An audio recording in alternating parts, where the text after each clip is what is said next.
No vídeo de hoje eu vou falar de um dos equipamentos mais subestimados no mundo da elétrica industrial, que é o dissipador de calor para o relé de estado sólido. É comum os eletricistas substituírem um contator por um relé de estado sólido e fazer uma troca simples sem adicionar o dissipador de calor, e aí esse relé de estado sólido vem a derreter. O relé de estado sólido não é um contator, ele não funciona da mesma forma, não tem bobina, não tem contato, o chaveamento é eletrônico, e ele tem tem várias vantagens frente ao contator, mas tem algumas desvantagens também, uma delas é o calor gerado. Nesse vídeo eu vou explicar como usar o dissipador de calor, por que também que esse calor acaba sendo gerado dentro desse relé de estado sólido, para que você possa utilizar esse equipamento então com segurança e aproveitando também todas as vantagens que ele oferece. Antes de continuar, eu gostaria de te convidar para se inscrever em nosso canal e ativar o sino para receber as notificações. E peço também para deixar o seu like para nos permitir continuar produzindo vídeos como esse. Eu trouxe aqui um dissipador de calor e um relé de estado sólido também para poder explicar melhor qual que é a importância desse dispositivo. Como o próprio nome já disse, ele é um dissipador de calor. Ele vai pegar o calor dessa peça aqui, no caso, do relé de estado sólido, que vai estar montado aqui em cima. Depois eu vou mostrar certinho como é que monta. Como nós temos uma superfície muito lisa, tanto aqui no relé de estado sólido quanto aqui no dissipador, então a condução térmica de uma peça para outra aqui, ela vai ser bastante eficiente. E aí o calor gerado aqui dentro do relé de estado sólido vai vir para essa base aqui, e como ela é toda em alumínio, essa peça é toda em alumínio, então o alumínio é um bom condutor de calor, então esse calor ele vai vir para essas aletas aqui também. E essas aletas, por sua vez, elas têm uma grande superfície de contato com o ar, e por conta disso elas vão facilitar a dissipação de calor. No caso do relé de estado sólido, se ele fosse utilizado sozinho, ele seria montado num painel, numa placa de montagem. Se for uma placa de montagem plástica, o plástico não é um bom condutor de calor, então praticamente todo o calor vai ficar retido aqui na peça mesmo, uma vez que nem ar vai circular, já que ele vai estar fixado na placa de montagem. Se for uma placa de montagem de metal, vai ser um pouquinho melhor, mas ainda assim não é eficiente como uma peça dessa aqui, como um dissipador de calor. Então, aqui nós temos uma grande área de contato com ar e por isso, se utilizado com cooler ainda, pode ter um cooler forçando a ventilação aqui nessas aletas, fica muito mais eficiente ainda. Mas sem cooler, para a maior parte dos casos, já é suficiente para um relé de estado sólido, como desse caso aqui. O cálculo que você tem que fazer para saber qual o tamanho do dissipador de calor, qual o modelo e tal, é um cálculo bastante complexo. Esse cálculo precisa levar em consideração vários fatores do ambiente onde está instalado, da própria peça, do formato dela, do material, mas também da geração de calor em si, porque o relé de estado sólido vai gerar uma quantidade X de calor que vai variar de acordo com a corrente que está circulando pelo, entre aspas, contato que ele tem aqui, nesse caso aqui nos parafusos de cima. Esse caso aqui é um relé de estado sólido monofásico, é feito justamente para utilizar junto com esse dissipador, e nós temos aqui embaixo os dois terminais que seria como se fosse a bobina do contator ou do relé, aqui seria como se fosse a bobina, que é o comando dele, né? E aqui como se fosse o contato, mas nós, como eu já falei no início do vídeo, nós não temos um contato aqui. Isso aqui, o chaveamento nesse caso, ele é eletrônico e é baseado em semicondutores. E uma característica do semicondutor é de ocasionar uma queda de tensão de aproximadamente 0,7 volts. E aí se eu tenho corrente circulando nesses terminais e eu tenho uma queda de tensão, quer dizer que eu tenho uma potência que está sendo dissipada em forma de calor por conta do efeito Joule. Então, quanto maior a corrente nesses terminais, maior a produção de calor e, consequentemente, maior a temperatura aqui dentro.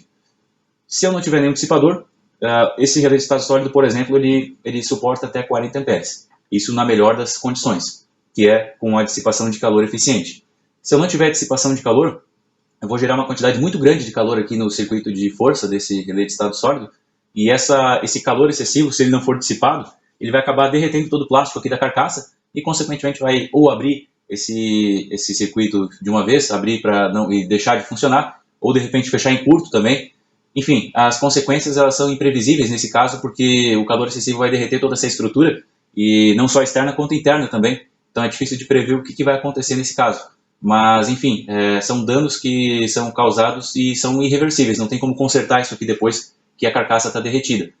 Então é importante, e é comum que se tenha relés de estado sólido com a carcaça derretida.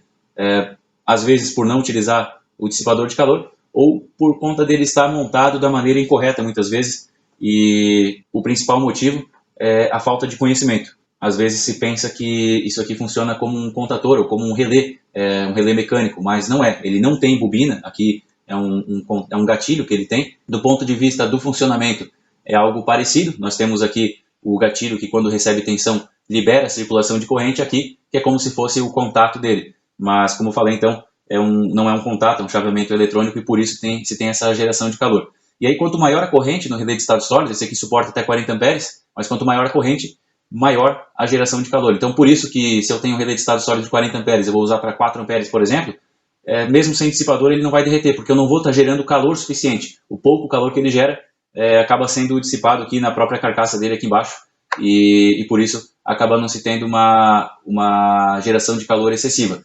Mas se eu utilizar um relé de estado sólido para 100 amperes, por exemplo, e colocar uma corrente de 20, ainda que ele está muito abaixo da capacidade máxima, mas esses 20 amperes já vão gerar uma quantidade de calor alta, e se esse calor não for devidamente dissipado no ar, vai acabar acontecendo desse relé a longo prazo ele derreter. Às vezes, se for funcionar por pouquinho tempo, a inércia térmica não vai permitir que ele venha a derreter, mas se ficar trabalhando em regime contínuo, com uma carga considerável e sem a dissipação adequada, aí sim ele vai acabar derretendo.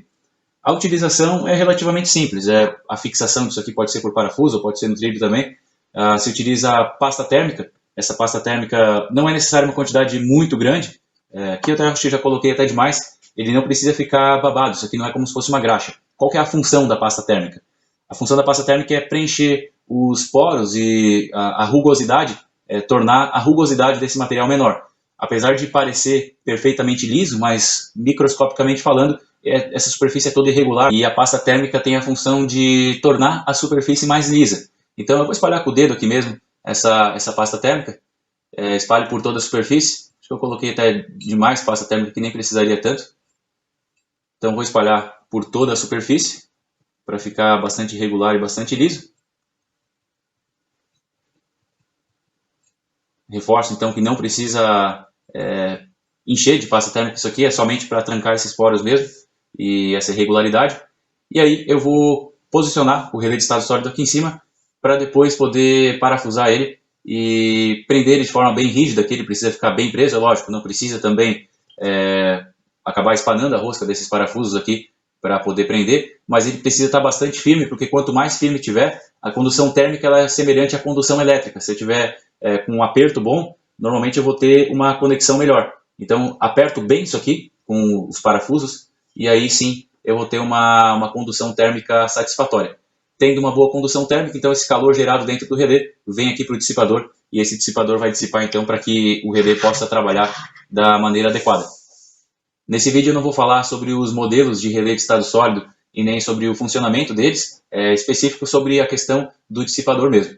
Então, caso tenham interesse de saber mais sobre relé de estado sólido, qual que são as vantagens, até posso citar algumas vantagens rápidas aqui. O relé de estado sólido ele pode suportar uma frequência de chaveamento aqui muito alta, diferente dos contatores. O contator, se eu ligar ele a cada 30 segundos e desligar, a bobina vai superaquecer e vai queimar. Nesse caso aqui não, eu posso chavear várias vezes por segundo, que não tem problema nenhum. Então, se eu quero um controle pulsado, por exemplo, ele é muito utilizado para temperatura, então posso utilizar, por exemplo, numa resistência, ligando e desligando rapidamente para poder modular a potência dessa resistência. À medida que eu estou chegando perto do valor desejado, da temperatura desejada, eu posso dar pulsos, em vez de manter esse gatilho aqui sempre ativo, eu vou dando pulsos aqui nesse gatilho para que a potência da resistência baixe e assim eu consiga chegar no meu set point sem acabar passando dele. Eu consigo chegar no valor de temperatura desejado sem acabar passando por conta de a resistência estar com potência máxima às vezes. Essa é uma das vantagens. Uma das desvantagens que eu posso citar é que o relé de estado sólido ele não suporta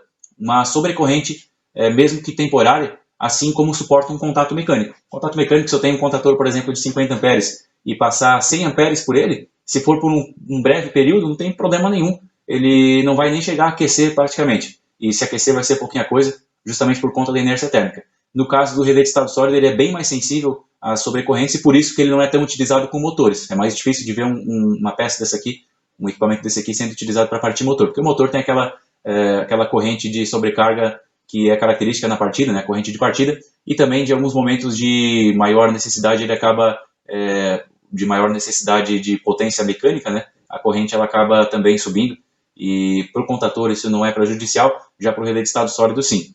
Então, para cargas resistivas ele é muito interessante, para cargas indutivas aí depende bastante da aplicação. Esse vídeo fica por aqui. Se você gostou, deixe seu like para nos permitir continuar gravando conteúdo como esse. E também se inscreva no canal e ative o sino para receber as notificações e ficar por dentro das novidades.